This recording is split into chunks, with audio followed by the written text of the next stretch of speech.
our tour of Alexei's finer endgames, we now have a struggle with the knight against the bishop, where Alexei does have an extra pawn, plain white, against a Kopian, a very strong grandmaster. And, Alexei, it's not clear at all to see how you can make progress in this endgame.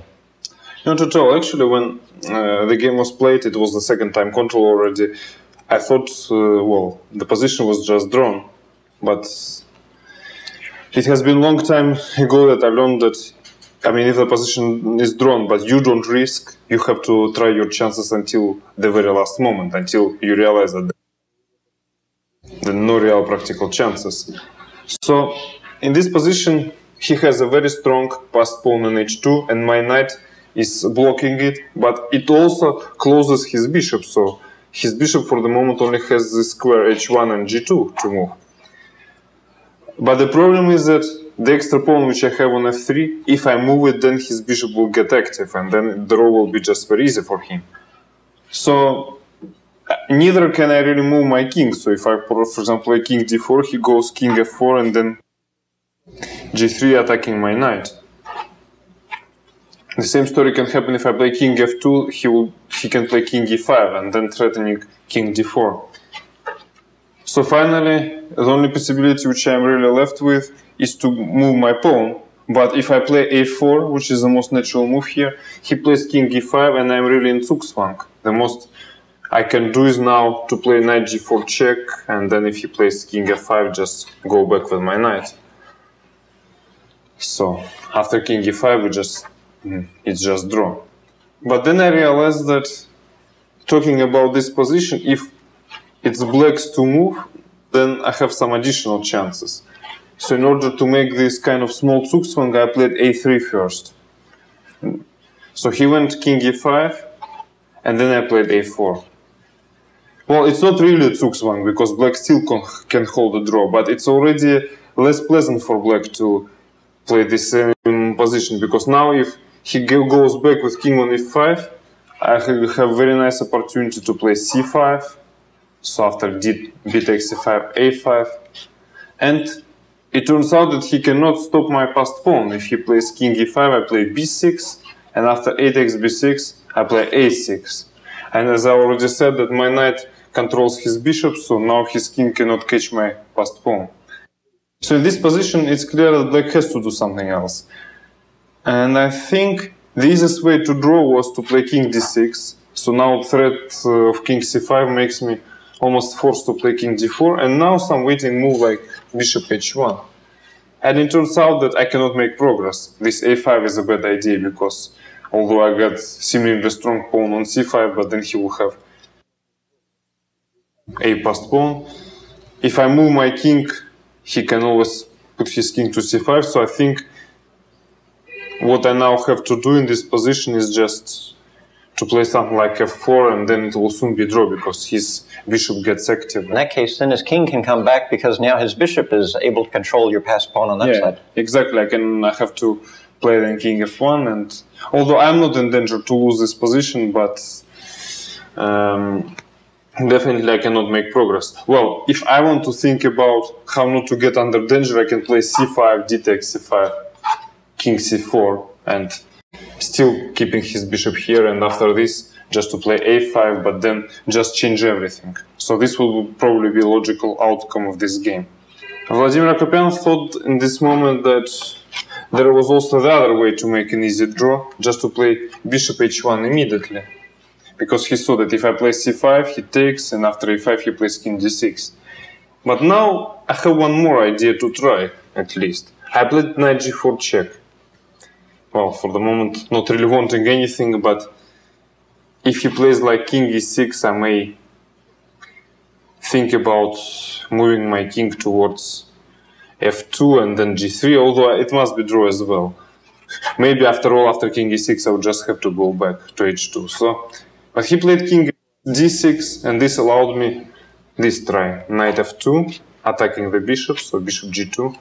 So then I put my knight towards the center with knight e4 check, and after king e5 I play king f2.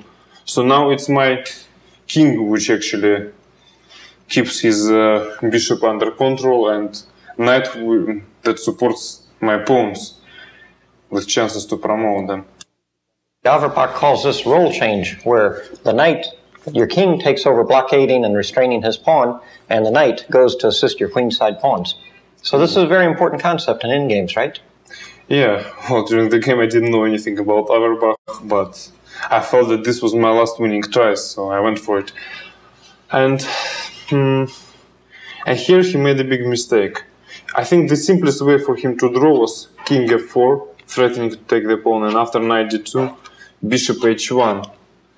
Now the threat can be h2, and I will be forced to play knight f1, so we change these pawns. He takes my pawn on f3, I take on his pawn on h2, and it will be just an easy draw. So I can, for example, play king g1, but he goes back with bishop, and again I have nothing better than just to play king f2, and so it's draw by repetition. But my opponent thought that there was another way to make draw, much shorter, and actually while he was thinking his move, I thought the same. I thought that by taking with bishop on f3, he makes short and spectacular draw. So I can also point out that if he plays here king d4, he can play c5, b takes, a5, and then my pawn, passed pawn decides. This is the same trick like before, I guess, right? After king d5, you have b6. Well, not really b6 now, but actually I have the trick which later on will be used in the game, and it's a6, and then next move b6. Ah, this is very clever because you keep his king off of c6 for one more move. Yeah. So he played bishop takes f3. Okay, I have to take, and he played h2. And it seems like this is the end of the story, that I have to play either knight f2 or knight g3, and he goes king d4. He quickly collects this pawn, and it's very easy for him to change the rest of the pawns. So for example, I play king g2, king takes c4, and I already have to think about not losing both pawns. So I play, for example, knight e4, he plays king b4, I play knight d6, he takes my pawn, and then his next moves are just king a5 and then a6, he changes my last pawn, and it's easy draw. So I'm showing this endgame if it seems like black just made such an easy draw. Simply because when my opponent played this, I suddenly realized that there is one more opportunity in this position. And this brings white the win. So I play king g2. So he took the knight. And now I play c5. And it turns out that if he plays pawn takes, I play a5. And we already saw this motif, that if he plays king d5, I play a6, and he has the c5 square blocked. So he must try king d6, but it's already too late, because I play b6, and since after king c6, pawn takes a7, he has no b7 square, or after a takes b6, a7, he cannot stop my passed pawn, he just loses. Another thing which very interesting in this position is that if he tries to push his pawn, I play b6, and after pawn takes, I play a6. It's very important that I queen with a check.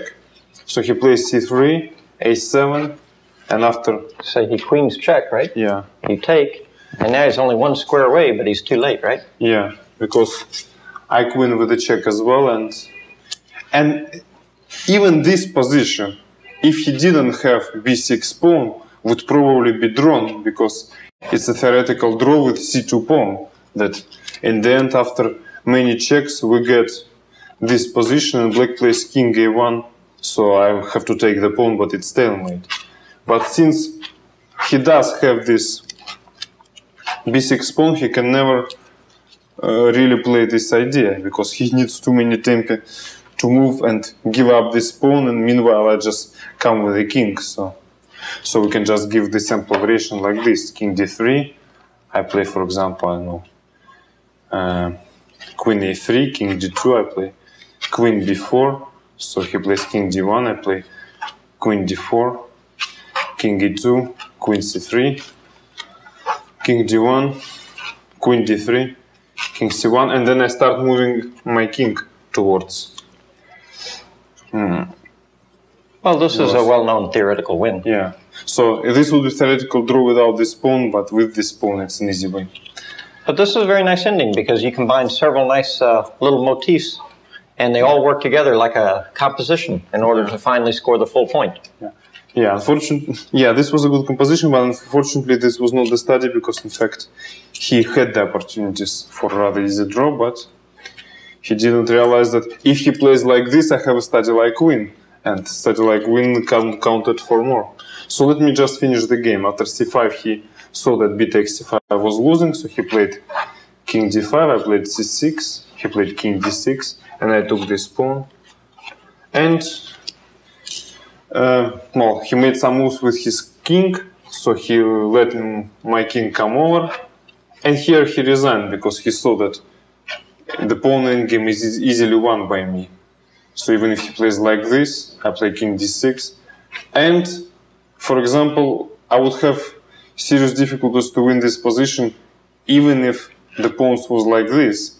If, for example, my pawn was on a6, I would not be able to win this position because of stalemate ideas. But here, it's just very easy.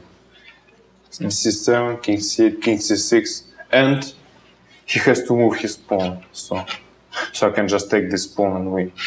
So he resigned in this position.